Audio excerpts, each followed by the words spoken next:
Hello hi namaste, welcome back to my channel.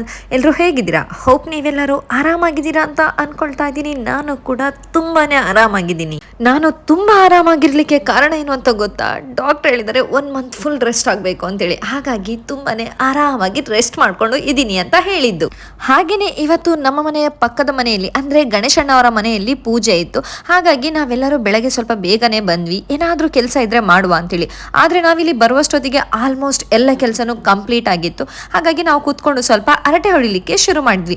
ಇಲ್ಲಿ ನಮ್ಮ ಜೊತೆ ಹರಟೆ ಹೊಡಿಲಿಕ್ಕೆ ನವೀನಣ್ಣ, ರಮೇಶಣ್ಣ ಹಾಗೂ ಸುಧಕ್ಕ ಎಲ್ಲರೂ ಇದ್ರು. ಅವ್ರ ಜೊತೆ ಸ್ವಲ್ಪ ಮಾತಾಡಿ ಅಲ್ಲಿಂದ ಎದ್ದು ಏನಾದರೂ ಕೆಲಸ ಇದೆಯಾ ನೋಡುವ ಅಂತೇಳಿ ಒಳಗಡೆ ಬಂದ್ವಿ.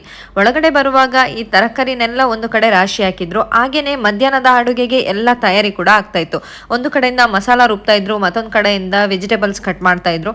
ಅವ್ರ ಜೊತೆ ಹೋಗಿ ನಮ್ಮ ಸುಧಕ್ಕ ಕೂಡ ಜಾಯಿನ್ ಆದ್ರು, ಅವ್ರಿಗೆ ಹೆಲ್ಪ್ ಮಾಡ್ತೀನಿ ಅಂತೇಳಿ. ಹಾಗೇನೆ ಈಚೆ ಬಂದು ನೋಡಿದ್ರೆ ಮಧ್ಯಾಹ್ನದ ಅಡುಗೆಗೆ ಬೇಕಾದ ಎಲ್ಲ ಐಟಮ್ಸ್ ಕೂಡ ತಂದು ಒಂದು ಕಡೆ ಜೋಡಿಸಿ ಇಟ್ಟಿದ್ರು. ಹಾಗೇನೆ ಒಬ್ರೊಬ್ರು ಒಂದೊಂದು ಕೆಲಸದಲ್ಲಿ ಕೂಡ ತೊಡಗಿದ್ರು. ಹಾಗೆ ನೋಡಿ ನಮ್ಮ ಜಯಂತಿ ಅಕ್ಕ ಕೂಡ ಅವರದೇ ಆದ ಒಂದು ಕೆಲಸದಲ್ಲಿ ಇದ್ದಾರೆ. ನಮ್ಮಲ್ಲಿ ಮಾತು ಕೂಡ ಆಡ್ತಾ ಇಲ್ಲ, ಅಷ್ಟು ಸೀರಿಯಸ್ ಆಗಿ ಅವರು ಕೆಲಸ ಮಾಡ್ತಿದ್ದಾರೆ. ಹಾಗೆ ಒಂದು ಕಡೆ ನೋಡುವಾಗ ನೋಡಿ ಇಲ್ಲಿ ಮಧ್ಯಾಹ್ನದ ಅಡುಗೆ ತಯಾರಾಗ್ತಾ ಉಂಟು. ಹಾಗೆ ನಾವು ಕೂಡ ಬಂದು ವೆಜಿಟೇಬಲ್ ಕಟ್ ಮಾಡುವ ಅಂತೇಳಿ ಕೂತ್ಕೊಂಡ್ವಿ. ನೋಡಿ ಇಲ್ಲಿ ಮಧ್ಯಾಹ್ನದ ಸಾಂಬಾರ್ಗೆ ನುಗ್ಗೆಕಾಯಿ ಮತ್ತೆ ಬದನೆಕಾಯಿ, ಆಲೂಗಡ್ಡೆ ಇದನ್ನೆಲ್ಲ ಕಟ್ ಮಾಡಿ ಇಡುವ ಅಂತೇಳಿ ನಾವು ಕೂಡ ಬಂದ್ವಿ. ನಮ್ಮ ಸುಧಾಕನಿಗಂತೂ ಸಿಕ್ಕಾಪಟ್ಟೆ ಹೆಲ್ಪಿಂಗ್ ನೇಚರ್ ಇದೆ. ಯಾಕೆ ಅಂದರೆ ಆಗಲೇ ನೋಡಿದ್ರಿ ಅಲ್ವಾ, ಅಲ್ಲಿ ಅಣ್ಣ ವೆಜಿಟೇಬಲ್ ಕಟ್ ಮಾಡುವಾಗ ಅಲ್ಲಿ ಕೂಡ ಹೋಗಿ ಅವರಿಗೆ ಹೆಲ್ಪ್ ಮಾಡ್ತಾ ಇದ್ರು. ಇಲ್ಲಿ ನಾನು ಕಟ್ ಮಾಡಲಿಕ್ಕೆ ಕೂತಾಗ ಕೂಡ ಬಂದು ಇಲ್ಲಿ ಆಲೂಗಡ್ಡೆಗೆ ಸಿಪ್ಪ ತೆಗೆದು ಕೊಡ್ತೇನೆ ಅಂತೇಳಿ ಕೂತ್ಕೊಂಡಿದ್ದಾರೆ. ಹಾಗೆ ನಾನು ಸುಧಾಕ ಇಬ್ಬರು ಕೂಡ ಕೆಲವೊಂದು ತರಲೆ ಮಾತುಗಳೆಲ್ಲ ಆಡ್ಕೊಂಡು ತಮಾಷೆ ಮಾಡಿಕೊಂಡು ಖುಷಿಯಿಂದನೇ ಇಲ್ಲಿ ವೆಜಿಟೇಬಲ್ ಕಟ್ ಮಾಡ್ತಾ ಇದ್ದೀವಿ. ಯಾವುದಾದ್ರೂ ಈ ರೀತಿ ಫಂಕ್ಷನ್ ಇದ್ದಾಗ ನಾವೆಲ್ಲರೂ ಸೇರಿಕೊಂಡು ಈ ರೀತಿ ಕೆಲಸ ಮಾಡೋದ್ರಲ್ಲಿರುವಂಥ ಖುಷಿ ಉಂಟಲ್ಲ, ಅದು ಹೇಳಲಿಕ್ಕೆ ಬಾರ್ದು ಮಾರ್ರೆ, ಅಷ್ಟು ಖುಷಿ ಆಗ್ತದೆ. ಎರಡೆಲ್ಲ ಕೋಪ ಎಂಕುಳು ಕೋಪ ಅಪ್ಲಿಡ ಕೋಪ ಕೋಪ ಬರ್ತಲ್ಲ.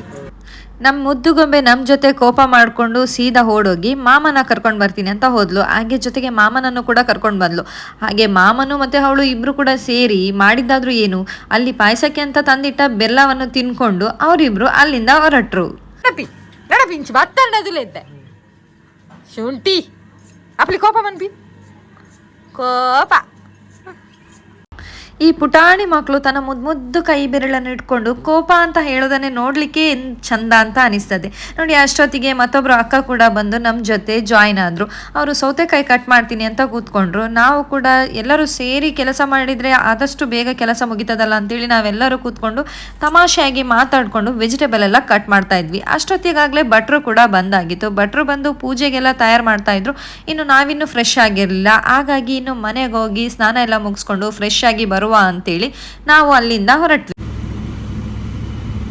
ಹೆಂಗೆ ಶರ್ಬತ್ತಿ ಪುದೀನ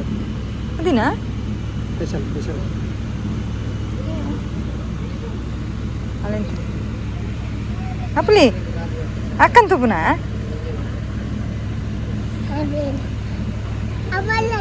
ಒಂದು ಎಲ್ಲಿ ಹೊಸತತ್ತು ಪರತ್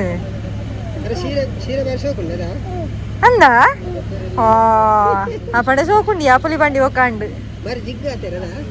ಅಂದ ಅಪ್ಪಲಿ ಅಯ್ಯ.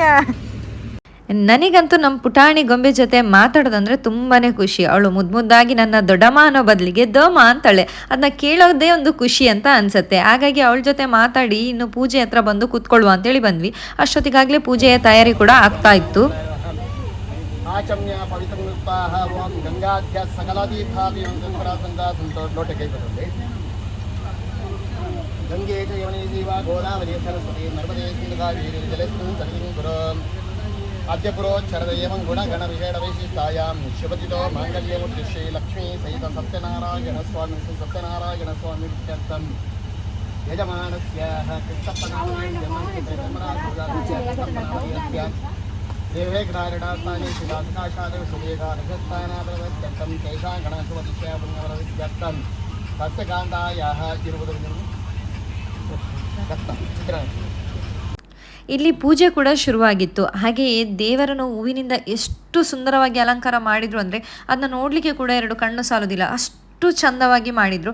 ಹಾಗೆ ಇವತ್ತು ಪೂಜೆ ಸ್ವಲ್ಪ ಲೇಟಾಗಿ ಅಂದರೆ 12 ಗಂಟೆಗೆ ಇದ್ದದ್ರಿಂದ ಜನಗಳು ಕೂಡ ಸ್ವಲ್ಪ ತಡ ಆಗಿಯೇ ಬರಲಿಕ್ಕೆ ಕೂಡ ಶುರು ಮಾಡಿದರು.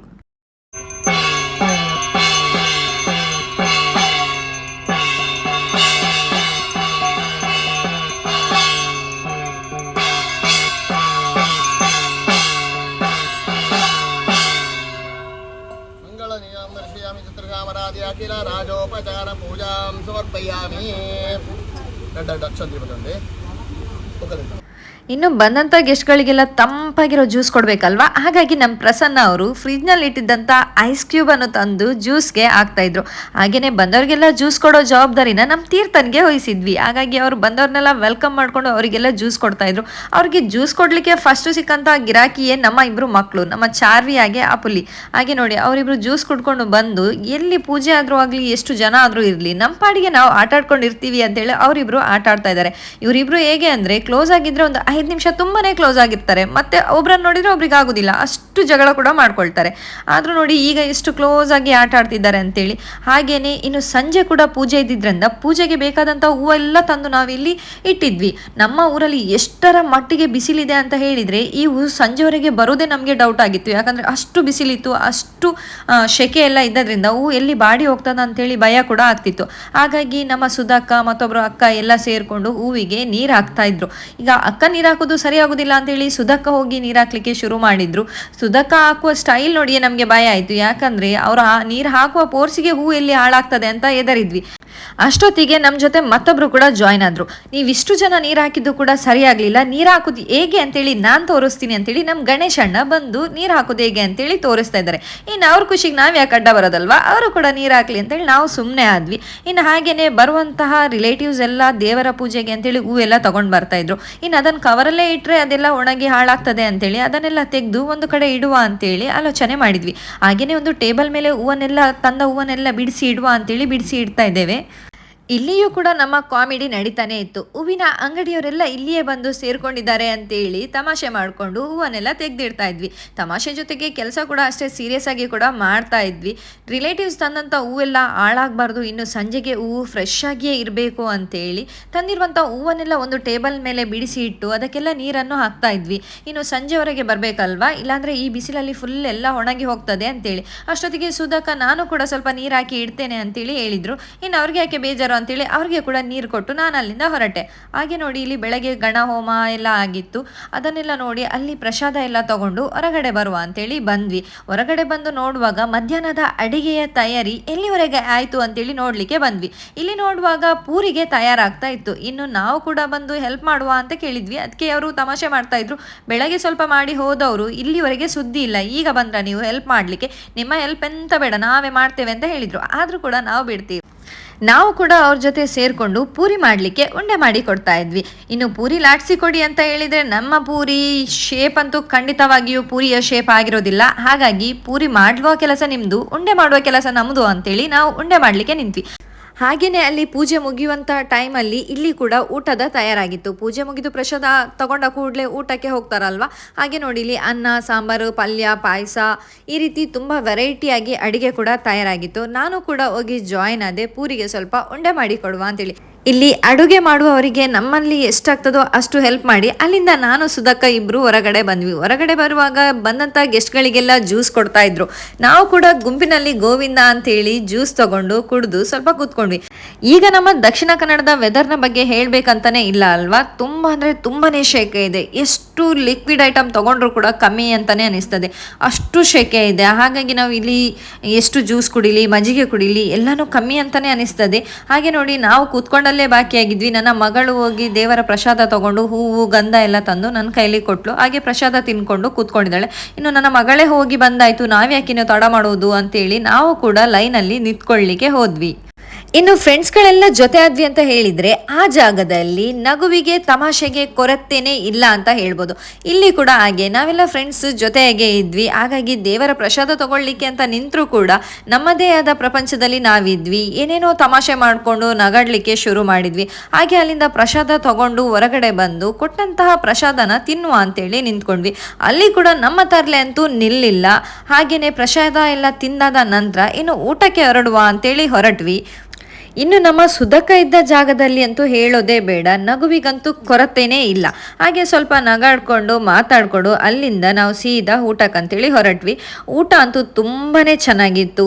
ಪೂರಿ, ಸಾಗು, ಹಾಗೆ ಪಲ್ಯ, ಪಾಯಸ, ಈ ರೀತಿ ತುಂಬ ವೆರೈಟಿ ಇತ್ತು. ಹಾಗೆ ನಾವು ಚಂದ ಊಟ ಮಾಡಿ ಇನ್ನು ಮನೆಗೆ ಬಂದು ಸ್ವಲ್ಪ ರೆಸ್ಟ್ ಮಾಡುವ ಅಂತೇಳಿ ಅಲ್ಲಿಂದ ಹೊರಟ್ವಿ. ನೋಡಿ, ಇದಿಷ್ಟು ಇವತ್ತಿನ ವಿಡಿಯೋ ಆಗಿತ್ತು. ಇವತ್ತಿನ ವಿಡಿಯೋ ನಿಮ್ಗೇನಾದರೂ ಇಷ್ಟ ಆಗಿದೆ, ವಿಡಿಯೋನ ಲೈಕ್ ಮಾಡಿ, ಶೇರ್ ಮಾಡಿ. ಹಾಗೆ ನನ್ನ ಚಾನಲನ್ನು ಯಾರಾದರೂ ಸಬ್ಸ್ಕ್ರೈಬ್ ಮಾಡಿದ್ರೆ ಈ ವಿಡಿಯೋ ನೋಡ್ತಾ ಇದ್ರೆ ದಯವಿಟ್ಟು ಚಾನಲನ್ನು ಸಬ್ಸ್ಕ್ರೈಬ್ ಮಾಡ್ಕೊಳ್ಳಿ.